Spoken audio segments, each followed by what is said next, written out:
Olá, Daniel. Olá, amigos do NT Sul. O assunto é sério, Daniel, e merece atenção especial.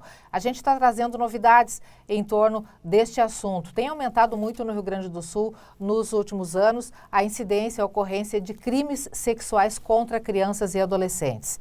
No ano de 2024, foram realizadas no estado 104 operações nesse sentido. E uma nova ferramenta está entrando em atividade, em ação, a partir de agora, para ampliar esse trabalho de proteção, esse trabalho de combate, digamos assim, de identificação de criminosos, de apoio às vítimas e também de agilizar mais esse trabalho por parte das autoridades policiais. A gente vai falar a partir de agora com o perito do Instituto Geral de Perícias do Rio Grande do Sul, Marcelo Nadler, que é também coordenador responsável pelo Núcleo de Combate a Crimes Sexuais contra Crianças e Adolescentes. Marcelo, muito bem-vindo e muito boa tarde. Obrigado por tua presença conosco e por esse tempo que a gente, a partir de agora, vai utilizar para discorrer sobre esse trabalho de vocês. É uma força-tarefa que se cria, que está em ação, é isso? Sim, com certeza. Em primeiro lugar, queria agradecer o convite, a oportunidade de falar com o público de vocês. A gente trabalha aqui na perícia criminal há muitos anos, tentando combater esse tipo de crime, tentando combater esse tipo de criminoso que é um criminoso covarde, né? Porque se aproveita de crianças e adolescentes. Então a gente tem três setores aqui no IGP, que é a informática forense, a genética forense e as perícias psíquicas, que aqui chama de CRAI, o nome do setor, que já lidam com esse tipo de violência há bastante tempo, seja lidando com a vítima, seja lidando com o criminoso, com o agressor, né? Então, há já uma década mais ou menos que o setor de informática forense trabalha em operações em parceria com a Polícia Civil, sempre uma parceria muito boa que a gente tem, e a gente vai na casa de suspeitos desse tipo de crime. Então, é importante sempre frisar que o papel da perícia ele é imparcial, então a gente faz uma análise dos vestígios, a gente vai em busca da verdade. O trabalho começa geralmente com um tipo de denúncia, a denúncia é feita para a Polícia Civil, que nos convoca, e aí começa a atuação da perícia. E aí a gente viu já, desde 2022, a gente começou uma conversa interna aqui no GP, dos setores que trabalham com isso, que a gente se dedicava bastante, a gente procurava cada vez mais conhecimento, mas que trocando essas informações a gente podia fazer ainda mais, a gente podia entregar mais resultado para a sociedade. E aí nos últimos anos a gente recebeu bastante investimento em equipamentos, especialmente, e aí isso nos possibilitou que agora em 2025 a gente realizasse a criação desse núcleo de combate à pedofilia, esse núcleo integrado entre esses três setores, né? E aí a gente espera dar um resultado cada vez melhor para a sociedade. O que que vocês têm, o que que tu pode destacar para a gente sobre uma ferramenta que vocês já têm disponível e que vai agilizar muito o processo de investigação, de identificação desses criminosos e também de auxílio a essas vítimas? A gente tem, assim, tanto na parte de informática forense quanto da genética, a gente recebeu, então, muitos equipamentos, que são equipamentos caros de perícia, a gente sabe a dificuldade que é para adquirir isso, mas agora a gente possui isso, tem dado uma agilidade muito grande, tanto nos trabalhos de informática quanto da genética. E a gente tem um equipamento novo aqui na perícia desde o final de 2024, que acelera a revelação do DNA. Antes era um trabalho que levava 3 semanas, o processamento do DNA, e agora ele leva 90 minutos, né? Então a gente ganha uma agilidade muito boa aí. E essa coleta desse vestígio não era feita nesse momento, né? Aí falando um pouco sobre o banco de perfis genéticos, que é um banco nacional, existe todo um regramento, né, para poder inserir o perfil de algum criminoso nesse banco. Mas agora a gente tem um pouco mais de possibilidades. Então, uma pessoa investigada, né, com uma autorização judicial, a gente pode submeter o DNA dessa pessoa ao banco, deixar esse DNA armazenado lá. E aí, com isso, a gente pode também tentar resolver alguns casos antigos que ficaram sem resposta. É uma das nossas metas aqui, a gente sabe da dificuldade disso, então não posso prometer todos os resultados, mas aqui a gente foca, a gente trabalha com isso há muito tempo, a gente se dedica, é um crime pesado, então os servidores aqui da perícia que trabalham com isso têm uma vocação para trabalhar na perícia criminal, para lidar com isso, para suportar esse enfrentamento. E a gente tem o objetivo de poder fechar os crimes que estão acontecendo agora de uma forma mais rápida, mas também de fechar alguns crimes do passado também.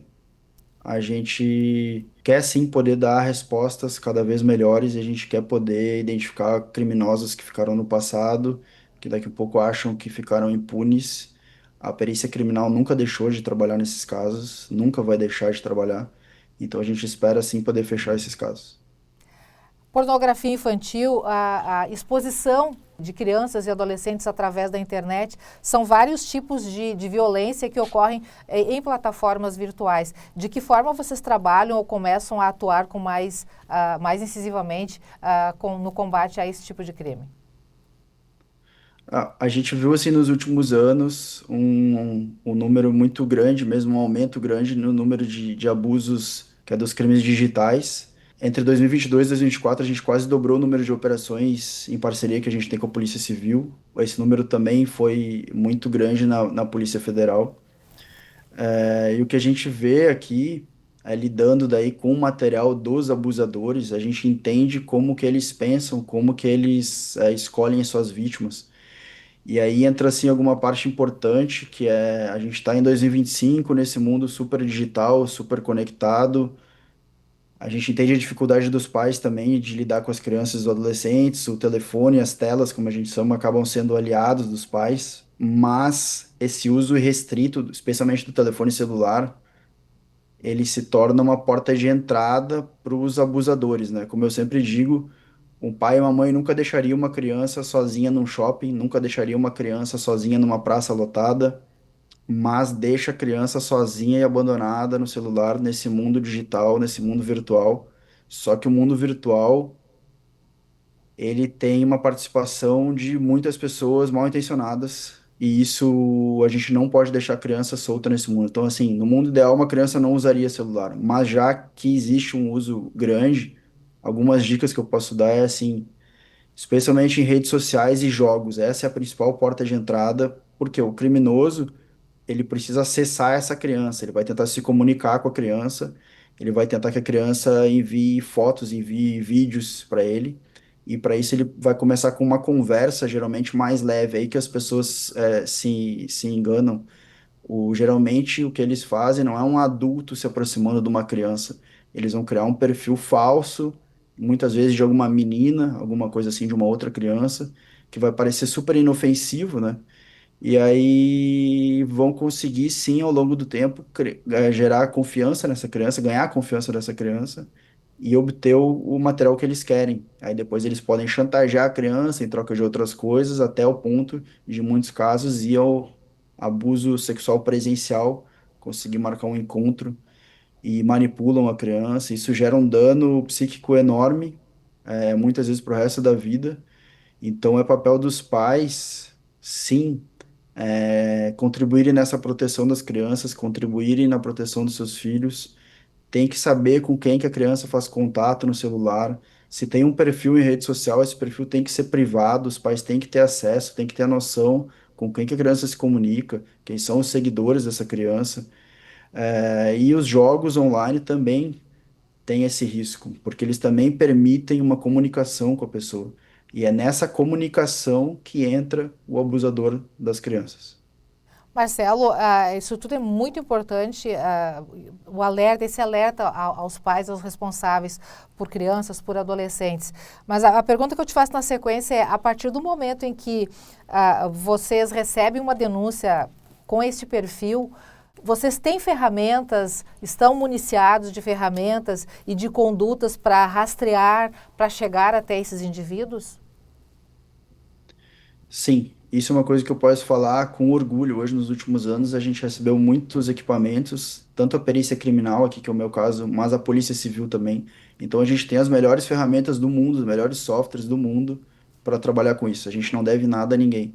Então, assim, recebendo a denúncia, que daí é outro ponto importante, o nosso trabalho depende muito de denúncia. Então, eu preciso que a população, que a sociedade confie na perícia criminal, confie na Polícia Civil. O combate a esse tipo de crime é uma prioridade para as forças de segurança aqui do nosso estado. Então, cada denúncia vai ser investigada, vai chegar o material na perícia criminal e a gente vai trabalhar com toda a seriedade em cima disso. A gente tem os melhores recursos, a gente consegue dar um resultado excelente, mas a gente precisa que a denúncia seja feita. Até porque muitos casos, conforme as denúncias, né, Marcelo, são interligados, acontece de serem interligados, né, o mesmo marginal, digamos assim, usemos esse termo, acaba agindo não só uma única vez e às vezes muitos casos, muitas situações se interligam. A gente trabalhou num caso esse ano aqui que ele é bem emblemático nesse sentido. Eu não vou revelar a cidade, não importa também o nome da pessoa, mas ele fez centenas de vítimas, né, nesse mundo virtual e algumas vítimas no presencial depois, num segundo momento. Então, assim, uma pessoa fez centenas de vítimas, tá? Esse é o dado. Só que não existe só uma pessoa, infelizmente, cometendo esse tipo de crime. São muitas. Então, a chance de chegar em qualquer criança é muito grande hoje em dia. Então, cada denúncia, uma denúncia solta ali numa ponta, pode nos ajudar a chegar num criminoso desses, e com isso a gente pode estar salvando várias outras crianças. Como tu falou, muitos casos são interligados, dificilmente vai ser o abuso de uma criança só, especialmente nesse mundo virtual. Então, a gente conta então com as denúncias da população, porque um dos nossos papéis, além de apurar crimes que já aconteceram, é tentar evitar com que novos crimes aconteçam. A gente quer que as crianças tenham uma infância feliz e protegida, não que novas crianças sejam abusadas também. Então a gente quer evitar novos abusos. Marcelo, e que tipo de trabalho de assistência ou assessoria psicológica vocês oferecem ou disponibilizam para as vítimas? Porque a gente sabe, crianças e adolescentes são vítimas excepcionais, especiais, né? E a família também. Então, envolve todo um círculo de pessoas, de traumatizados, digamos assim, que precisam dessa assistência psicológica. Como é que é o trabalho de vocês nesse sentido? Hoje em dia, e já há bastante tempo, aqui o IGP conta com um setor chamado CRAI, né, que é a Perícia Psíquica, que a gente faz o primeiro acolhimento das vítimas, e aí as nossas psiquiatras e psicólogas, elas respeitam um protocolo internacional de atendimento para fazer a coleta dessas entrevistas, a coleta das informações fornecidas pelas vítimas, e aí é gerado um laudo pericial que é aceito pelo Poder Judiciário como prova. E aí o que a gente viu que a gente pode, além disso, tratar do acolhimento posterior de um tratamento, porque uma criança que é vítima, ela vai sofrer com isso por muito tempo, talvez pela vida inteira, né? É um crime bárbaro, assim, é uma atrocidade que se faz contra uma criança. Então a gente nota que há um espaço para melhoria no acolhimento posterior, já que a gente já está lidando com isso, a gente vai aumentar então essa rede para propiciar um acolhimento melhor depois. Porque o crime é feito, mas o estrago permanece.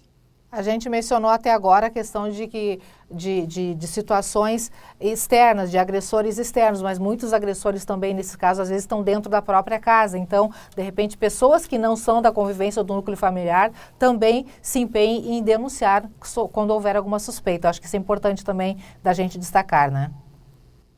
Sim, essa é uma parte bem delicada também. Mais de 80% dos abusos sexuais, mesmo do abuso físico, é feito dentro de casa, seja pelo pai, o padrasto, o avô, o tio, o vizinho.